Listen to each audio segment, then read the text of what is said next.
One of the last major changes for 2024 revolves around the Fed. Just yesterday, the Fed announced that they were lowering interest rate points by 0.25 or 25 basis points. Now, this is the Fed funds rate that they're lowering or the overnight lending charge that they charge to banks. So it's likely that other financial institutions will follow suit, but they don't necessarily have to. So just an important consideration to remember when we're talking about the Fed rate versus other interest rates that are out in the world. All right, so let's talk about what this means. So the market didn't do so well yesterday when it closed. Markets were down. They were pretty volatile. There was a little bit of volatility leading up to this Fed decision as well. Since then, it's already the next day. The markets have recovered. But what is this going to mean for 2025?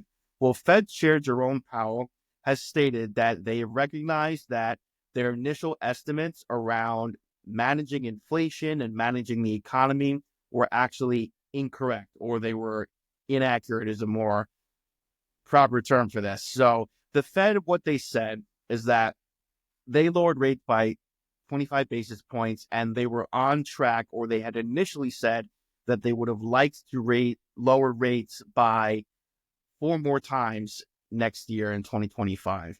And now what they've said is that it's really much more likely that they will only lower rates by 2 times. So they might lower rates maybe in the summer and then maybe at the tail end of the year. We don't know their time frame yet on when they will reduce rates, but that's what we're looking at. So when we're talking about the Fed lowering rates, really the market was expecting 4 rate cuts, which is overall good news. And that means that inflation is becoming more manageable, more under control. But the Fed being more cautious and saying that, hey, we really only feel comfortable maybe doing this twice, shows that inflation has persisted longer than they initially wanted to. And I've used this saying before, but inflation has been higher for longer. So I think that's the environment that unfortunately we're in. Inflation has really stuck around since the COVID pandemic. Inflation rates have also persisted really under the stimulus packages, once under the Trump administration and once under the Biden administration.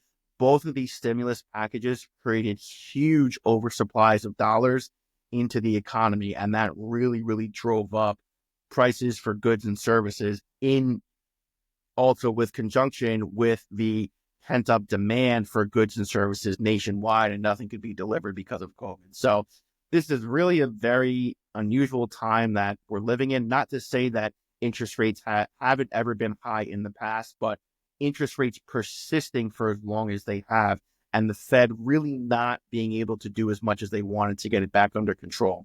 So in 2025, I mean, they said that the U.S. economy has still proved to be extremely resilient despite the higher interest rates. Companies are still performing really, really well. The quarterly earnings, whenever we talk about that throughout the year through Q1, 2, and 3, 75% of the time or more, typically companies are beating analyst expectations, which is a great sign.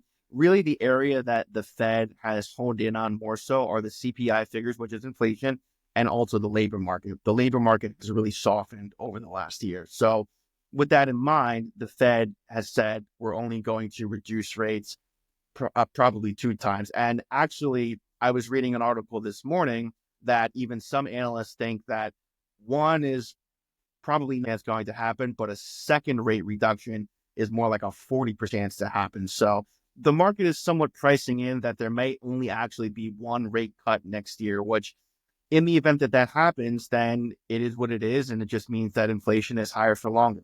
Another estimate that the Fed, I think they sort of missed their mark on, was they thought they could get back down to the Fed funds rate by 2026. And now they're not targeting 2026 at all. They've actually pushed this out a whole year into 2027. So that means that they don't think they'll be able to lower rates quickly enough by 2026 to get to their goal rate of 2%. So 2% is sort of the standard measure the Fed likes to be at. If the Fed is at 2%, then they feel everything is going really, really well. The economy is doing really, really well, and there's nothing that they need to do to really intervene to try to restrict monetary policy or expand monetary policy. If they're sitting at 2%, usually things are sitting pretty from an economic standpoint. But the Fed has said that they think that that's pretty unlikely. So really all this means for investors is that just expect some additional headwinds next year. Not that the market will necessarily do poorly. It's just that the market probably won't do as well as it has over the past year and the year prior.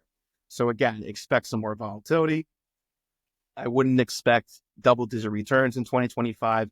I would maybe target more along the lines of single-digit returns. So anything really along those lines in terms of headwinds, whether it's just the economy slowing down, the labor market being a little bit tight, that's really what the Fed is going to hone in on. And I'm sure news media outlets, they will harp in on a lot of different points, but it's important to ignore a lot of the noise that's out there and just understand the basics and the economics behind the Fed making a decision and the market doing what it's doing. So with that in mind, I hope everyone has a very healthy and safe holiday season.